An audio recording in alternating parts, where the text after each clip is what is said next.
What's going on, guys? Afflicted Gamer here, back with another Division video. So today we got patch 1.6.1, which is a quality of life update for the Division. On top of that, we got a few extra changes, a few extra features like loadouts, which we knew were coming.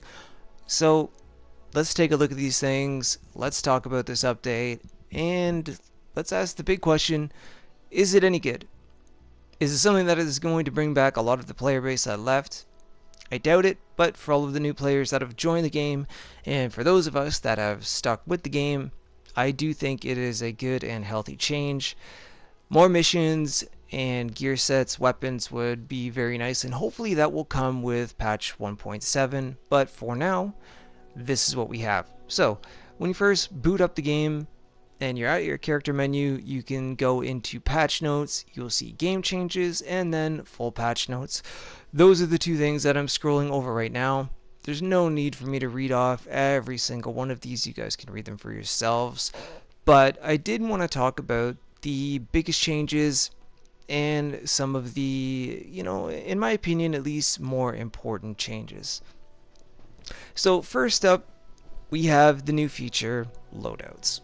Even though a lot of people are complaining that it came so late into the game, in my opinion, better late than never. So, as soon as you are loaded in on your first character, you will be shown that little menu screen there to get the whole gist and breakdown of how loadouts work. So here I am, I'm going to actually set up my first loadout on screen. I already have my Sentry Skull build. It's set up exactly the way that I want it. So if you like what you have, you can save it automatically, which is what I'm doing. And then it actually gives you a name for your loadout. You can scroll through the lists. No, you cannot type in one that you want. But you know what? Honestly, the names that are in the list, they are pretty good. They go past just the usual Alpha Bridge, Sentry Skull, Tactician's Authority. They go past that. They give you a few other options. So just pick the best ones out of that. That's what I did. I'm quite happy with it saying Sentry's Call right on the bottom right underneath the electronics number. I think that actually looks pretty cool. And then after that, if you already have other pieces set up already because you're somebody that does swap back and forth between builds like myself, go ahead, and what I did was I was checking out my Striker's battle gear just to see what I had and if the pieces were okay and good enough to set up as a second loadout. For the most part, yes, I'm going to tweak it a little bit afterwards, but I decided to go ahead and build a second loadout, so you guys can check that out right now. That's what I'm doing. And this is really cool. So anytime that you're not in combat, remember that. So you cannot just switch on the fly. You can't be in combat. So if you're in an enemy's proximity, and even if you're in cover, you can't just switch. So you have to make sure that nobody's around and you can switch your loadout on the fly. So, and don't forget, each loadout can have a different set of talents. So, if you have a PvE build and you have a completely different set of talents set, compared to PvE, they will stay as is every time that you switch back and forth. Whatever your setup is, how you made it, that's what it'll be. So that's actually pretty cool. So, when you saw right there on the bottom, talents, whether you have recovery link on, overdose, pulse, whatever the case is, each individual loadout will have it exactly the way you built it. So that is actually pretty nice. On top of that, all of your extended magazines, you might want to take a look at them. Some of them will go all the way up to 121%, which I've gotten, and then some of the mods that actually were not level 34, they've dropped down in size. And you might see that you've got a God Roll magazine, except now that the mag size went from roughly 110 to 99. So check all of your extended magazines because you may have to switch some of those out, which is what I'm doing right now. You can see that one there actually has 111, but I do actually have a bunch that are much higher. I think this character has one that's 118%. So that is a huge change. That's nice. And especially in game modes like Last Stand with reloading, if you're surrounded by multiple players, which you're going to get to see later on in the video, it's great to have all of that extra ammunition on your side. Speaking about ammunition in game modes like Last Stands, no more aim assist on console when hip firing. Honestly, I'm happy that this is happening because then it's more skill, not just blind firing, circling around your enemy like you guys are doing ring around the rosy or something. It looks so ridiculous. Everybody running around a circle around each other, hip firing. It's at least now the gunfights will be a lot better, a lot more tactical. I mean, it's supposed to be a tactical shooter. Other than that, there are the game modes: Incursions, Underground, Last Stand, Legendary modes. They made some changes to those too. You know, Underground, which I still find fun to this day. The ammo crates are going to be in different spawn locations, so especially if you're doing a 2 or 3 phase Underground mission, you won't have to turn around and run all the way back to the train, which is nice, especially if you're doing a mission that's on a timer. The ammo crates will be by the elevator all the time, which is a little bit of a bonus. And I realize that these things are kind of small, but you know what, they do make a difference. Survival, no more grouping up. When you go in solo, you are solo for sure from now on. So also on top of that, when it comes to Last Stand and Seeker Mines, oh my god. So they reduced the stagger, but the burn effect lasts, in my opinion, twice as long. I was talking to people, I've been playing all morning, and that's why I waited until now to put out a video. My goodness, the burn from Seeker Mines is absolutely insane. I don't really think that, if you want to call it a nerf that they were supposed to be doing, they did not do it.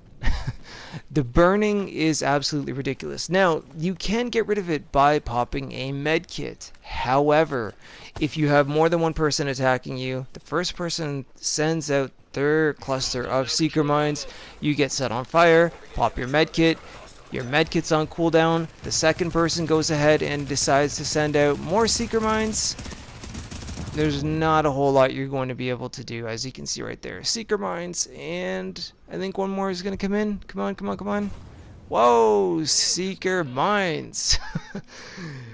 They're not going away. Last Stand is still frustrating as ever. I mean, it's a fun game mode. I do enjoy it, but you're going to see just a little bit of gameplay here that it is still plagued with Seekers everywhere.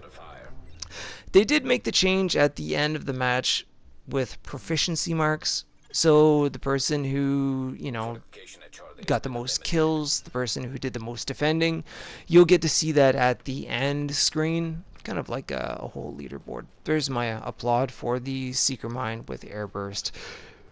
Yeah, I've got him on. If you can't beat him, join him. So, but yeah, so there's that little bonus added on to the end of the matches. It's not a huge deal. It's just kind of a thing for gloating, in my opinion. Hey, look at, I did the most of this, or I did the most of that. Nothing too important, but it's there. So they did a few other things also in the game. Now, whenever you go into the Dark Zone and you clear out landmarks, you actually get XP for that landmark being cleared, and you do get an award that you don't have to extract. It's kind of like the contamination events. If you complete one, you get Phoenix credits and a reward. So it's the same thing. If you kill the boss, obviously you can walk over the Phoenix credits and they're yours automatically. And if you don't feel like extracting the items, you at least get one for free. If it's nothing that you want, just break it down. Or you know what, in my case, actually this morning I did get a really good mask, so go ahead and keep it. So yeah, that's a nice little bonus, to be quite honest. Now, I have to say, though, actually, you know what, first, before I even get into the best thing that I read out of everything overall, in terms of also Last Stand, when it comes to getting your signature ability back, you will not get it back any quicker from killing NPCs and players anymore. From now on, the only way to get your signature ability back, your security link, recovery link, you have to get it back from your weapon talents.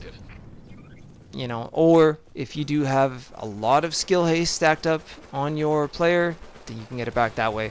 But killing NPCs and players will no longer help you get your signature ability back.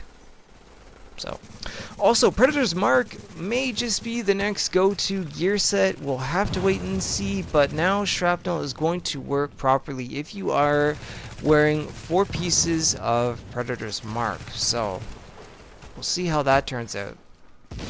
Not too sure. But the one thing that I read, and I have to say this was by far the funniest and I think is the coolest change ever. Fire extinguishers will deal less damage against NPCs. Who knew that fire extinguishers were so OP? My god. Honestly, I'm not even kidding. Read the patch notes, guys. It actually does say that. I'm not joking. I laughed my ass off when I read that fire extinguishers will deal less damage against NPCs. If I would have known this whole time, I would have been shooting, you know, fire extinguishers to take down those LMB, the agents that I hate. But anyways, in all seriousness, guys, there have been a lot of changes added to the game. For the most part, I would say that they are good. Seeker Mines, I don't know what they're going to do about that. The nimble holster, you know, now whenever you go from cover to cover move, you don't get an instant heal. It's just these 4 little ticks, but you have to stay in cover. So, you know what, I know nobody was really calling for a nerf for nimble, and I don't know if I would totally call it a nerf, because you do eventually get your full amount of health back. You just don't get it instantly.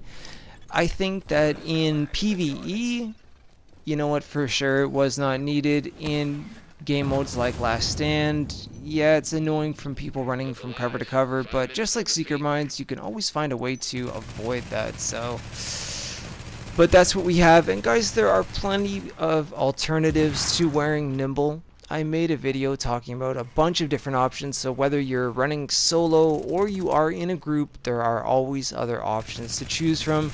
So keep that in mind and take a look at that if you want to. But yeah, there's always a way around it. Right there actually is a perfect example of what I meant by popping a med kit. You know, I pop a med kit, the flames go away, but then even though other people are shooting at me, more seekers were coming in, and either way I was going to get burned alive. So not much I can do about that. I'm sure if enough people bring it up during State of the Game or complain to Massive, they might make another change by the time we get patch 1.7, but for now, be ready to be set on fire, especially in Last Stand. So anyways, guys, that is what we have for patch 1.6.1. Let me know what you think of it down in the thoughts and comments below. If you enjoyed the video, please go ahead and drop it a like. It does help me out a lot, and I do appreciate it. Consider subscribing to the channel if you are new, as I do cover the Division in depth, and I will play it until they shut the servers down for sure. Keep you guys up to date with all of the latest content. Follow me on Twitter at Afflicted Gamer, and finally, the stream times for me to be live here on YouTube will be at the end of the video. So once again, please let me know what you think about patch 1.6.1, and I will see you guys very soon in the next one.